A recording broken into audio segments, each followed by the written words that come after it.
প্রতিবেশীর স্ত্রীর সঙ্গে ছেলের ধাক্কা, মুরগির খামারিকে ড্রেনে চুবিয়ে হত্যা।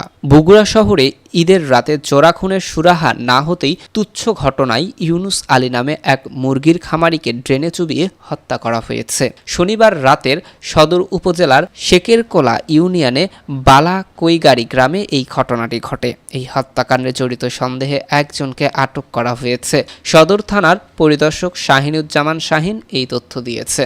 স্বজন ও গ্রামবাসীরা জানান, নিহত ইউনুস আলী বগুড়া সদর উপজেলার শেকেরকোলা ইউনিয়নের কালাকৈগাড়ি গ্রামের মৃত রিয়াজ উদ্দিনের ছেলে। তিনি মুরগির খামারি ছিলেন।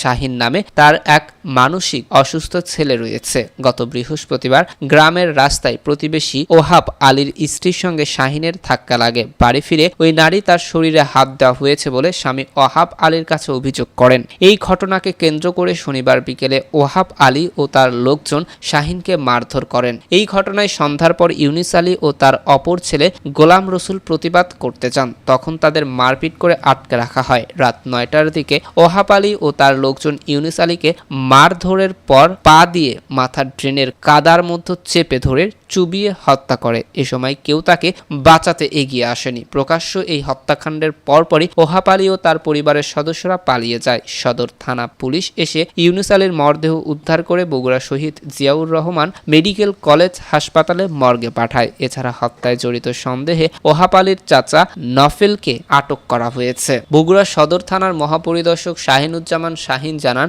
নিহতের গলার নিচে আঘাতের চিহ্ন রয়েছে। প্রতিবেশী ওহাব আলীর সঙ্গে কোনো ঝামেলার জেরে এই হত্যাকাণ্ড সংঘটিত হয়েছে। প্রকৃত কারণ নিশ্চিত হতে তদন্ত চলছে। জড়িতদের শিগগিরই গ্রেপ্তার করা হবে।